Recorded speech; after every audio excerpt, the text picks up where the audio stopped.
So next up, we have what are the different forms of magnesium and what are they good for? So all the forms of magnesium in the end deliver into your blood magnesium, the ion. And so the magnesium in your blood is where we want to end at the end, but magnesium needs to be carried in there. It's conjugated. It's stuck on another molecule. Now it could be oxide, or it could be malate, or it could be citrate. It could be glycinate or bisglycinate, L-threonate. Could be all these different things, or magnesium calcium or magnesium chloride. It could be in all these different forms. And so which one is right? Which one's the best one to use? And the question is, it depends. Sorry. I wish it was an easy answer and I could just say, everybody should use this one. So one of the ones I'd like to recommend, if you don't have any gut motility issues, meaning if you're not constipated, you don't run hard or soft, you just run normal, then I like bisglycinate or glycinate. It's one of my favorites. And I'm generally recommending 400 to 800 milligrams a day on that. I usually recommend at night because that form does make some people sleepy. And then second up for me would probably be magnesium chloride, and it's Slow Mag is the brand name for that. And you'll notice that the dosage forms on these, like the number of milligrams, are all different. And so partly that's how much you absorb based on these.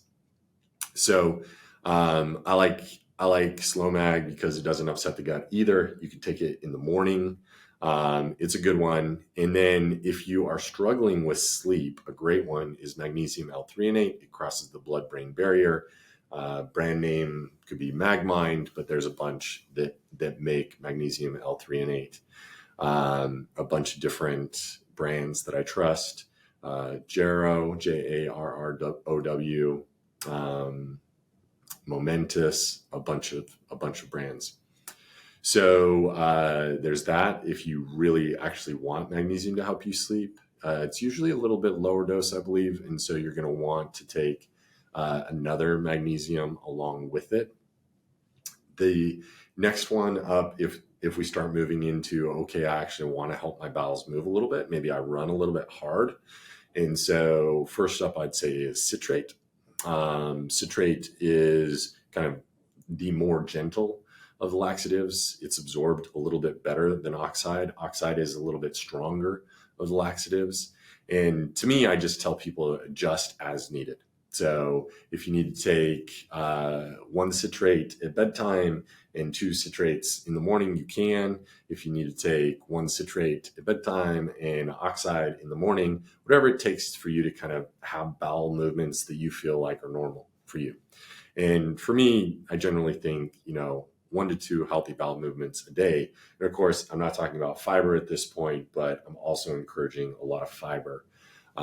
Definitely above the 30 grams of fiber that are kind of recommended.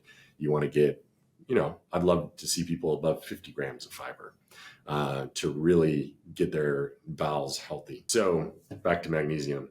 So that was citrate, oxide, and then, I haven't used a lot of malate, so I'm not going to speak to it too much.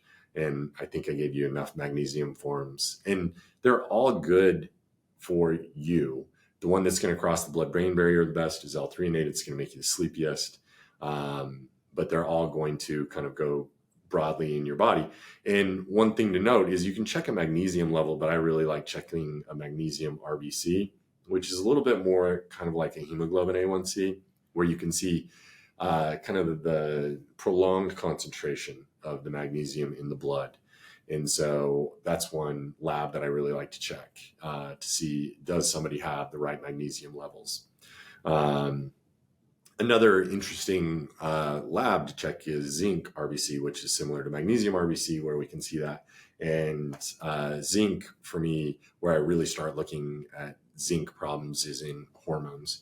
So if somebody's having low testosterone and I check their zinc RBC and it's low, then we're going to make sure that we optimize their zinc RBC and raise their testosterone as naturally as possible.